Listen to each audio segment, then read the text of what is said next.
1970s, more people in America have died because of heat-related illnesses than any other natural disasters. In fact, the number of people who died because of heat waves is greater than the sum total of all other natural hazards put together.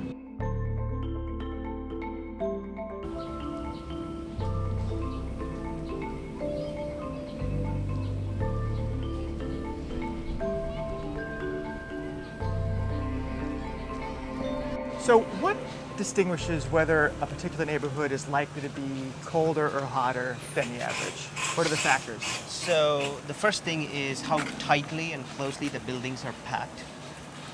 If there is more space between the buildings in general, then you could expect the neighborhood to be a little bit less hotter. And also the amount of green space, like trees, will really dictate. If you have a lot of shadows covering the streets, then you can expect to have a cooler place. Using computer modeling, Pratap Mamramurthy studies the impact of heat, water vapor, and pollutants on the urban climate. He says this summer, his own hometown of Chennai, India, suffered a month straight of 120-degree days. No New York City neighborhood is that hot, but scientists and advocates say some are hotter than others. The New York City Department of Health did a citywide study to see what communities are most heat vulnerable using a variety of indicators, including things like income, including things like urban canopy coverage, and Bushwick is at the top of the list on being one of the most heat vulnerable communities. There's not a lot of shade. There's just concrete sort of everywhere, and so it all is just like bouncing at you, and yeah, it's impossible to escape. So the risks of heat vary by neighborhood and also by time of day. So we're in the daytime now, and obviously this is traditionally when we think of it as hottest, but a lot of the risks associated with extreme heat are really about nighttime, right? So true. So that's what happens is, like, during the daytime you have a lot of the sunlight, and then our buildings absorb this radiation and keeps this in. So in the nighttime, even when the outside cools down, inside the buildings they don't really cool down. So for example, people experience heat wave-like conditions indoor even 2 to 3 days after the heat wave ends. Along with the Mayor's Office of Environmental Coordination and the Office of Sustainability, the Office of Resiliency has been charged with helping New York City cope with the climate crisis. It's headed by Janie Bavishi. Like, how is the threat of extreme heat different from the other stuff you think about for climate change? One of the phenomenons that we deal with extreme heat is the urban heat island effect, which means that cities tend to be hotter than rural areas or surrounding areas, up to 22 degrees hotter, actually. 22 degrees hotter. And it's because of our density, the dark impervious surfaces that we have all over the city, like roads and black tar roofs, and limited vegetation. And so cities tend to be hotter. Last week, I guess, when we had the huge heat wave, nearly 50,000 people went out of power in Brooklyn alone, which is a huge risk. New York is a pretty big city, but it has very varying landscapes. There is a lot of intra-urban variability for New York City. Heat is dangerous, and that danger is magnified by social factors across the New York City map. We've identified which neighborhoods are the most vulnerable to extreme heat by creating a heat vulnerability index that takes into account both those physical factors, but also social factors. Incidents of poverty or lack of social cohesion are things that can make a neighborhood more vulnerable to extreme heat. Older people, people with chronic illnesses are more at risk. Yes, the heat impacts disproportionately older adults, people with chronic illnesses, and low-income communities as well. That reality is starting to change who is seen as an environmental advocate. I think there is a perception that the environmental movement is for white people and people who are privileged and don't have to worry about things about, how am I going to put food on the table, like, can I get a job, like basic, fulfilling basic needs. And I think once people realize that, they're like, oh yeah, like the reason why I have these health issues is because I live next to a highway, and that's because of redlining, and now this is becoming worse because of climate change, and it's all interrelated. During extreme heat weather events, there's an intense increase in energy consumption. And when that happens, the city turns on their peaker plants, which often tend to be the most polluting plants in the city, and they are all located in environmental justice communities. So it's just exacerbating the issue of air quality, which is worsened by extreme heat, and it just has a compounding effect. Peaker plants are power plants that generally run only when there is a high demand, known as peak demand for electricity. That demand, of course, comes chiefly from air conditioning.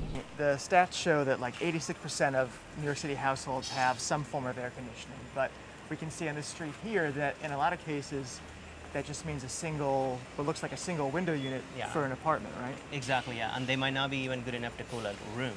Or maybe in most cases they're probably able to cool a small bedroom. But people are not sleeping in their bed all day long. Hopefully not, yeah. And we're walking by one now, you can feel the heat coming out. The air conditioner it's not like neutralizing the heat, right? It's just displacing it. It's just displacing it, exactly. And there is a lot of energy involved in also doing the displacement in general. And overall what happens is like a lot of this heat, and in a city like New York with 8 million people, is pretty big enough that it can actually impact the local environmental conditions. Here's something you may not know. The city's official advice during the next heat wave is to keep your AC at 78. It may not feel all that cool, but it reduces the burden on the electrical grid while still keeping you safe in your home. Air conditioning is really important as a way to cool off from extreme heat. But if you don't have air conditioning, then it's really important to find access to a cool space. And people can do that how? During heat waves, the city sets up cooling centers all over the city. Getting yourself to a cooling center is really important. They don't have a very robust process to manage these cooling centers. It's more of an ad hoc system, right, where libraries or senior centers are activated to become cooling centers. But my organization has been actually calling a lot of these places to see what's going on. Some places don't know that they're a cooling center, some places are not open, some places don't have AC working or don't have water available, right? Also, the location of these cooling centers, which they don't release until the beginning of a heat wave. Can New York City do even more to help soften the impact of the climate crisis? So among a lot of other urban areas, I think particularly in the United States, New York City kind of leads a lot of these initiatives. There's a lot of initiatives to combat heat. Among them are pilot programs like Be a Buddy, which enlists volunteers to check in on elderly people and make sure they have access to air conditioning and stay hydrated. And home health aides are being trained to detect early signs of heat-related illness. It's all part of Cool Neighborhoods, a $106 million initiative the city launched in 2017. There is a project called Cool Roof Project where a lot of the roofs were painted with reflective painting so that they will reflect most of the incoming solar radiation out into the space so they don't get absorbed in the urban areas. And when we do it in clusters in a particular neighborhood, it can also have a cooling effect across the neighborhood and bring down the ambient temperatures. So we've already coated 10 million square feet of rooftops across the city, and our goal is to continue to coat at least 1 million square feet every year for the next several years. Cool Roofs is free for affordable housing developments, nonprofits, and houses of worship. But even supporters of these programs are aware of their limitations. For example, the Cool Roof program will only work if you have very 1 or 2 story houses with a lot of roof exposed to the sunlight.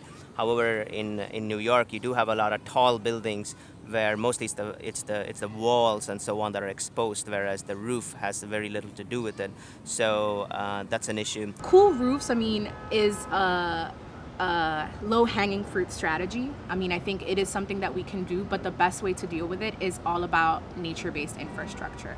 So having more street trees in a community like Bushwick, having more bioswales, having more community gardens, having adequate parks that are not just cement, parks that have a lot of nature incorporated into them. Given how important green space is, do we have enough of it? Is there a process for creating more of it? How do we make the city more green to fight off the effects of extreme heat? As part of the Cool Neighborhoods program, we're also planting street trees in the most heat vulnerable neighborhoods. And by the way, those are the South Bronx, Northern Manhattan, and Central Brooklyn. So we're targeting those neighborhoods first to plant street trees, increase vegetation, increase that greenery that can help bring ambient temperatures down in those neighborhoods. I think the city is not adequately giving the value to street trees and all of the benefits that it provides. Like a street tree is providing urban heat island mitigation, it's providing air quality benefits, it's creating new spaces in the community, and they're not valuing all of those things. They're just looking at the cost of what it takes to build that.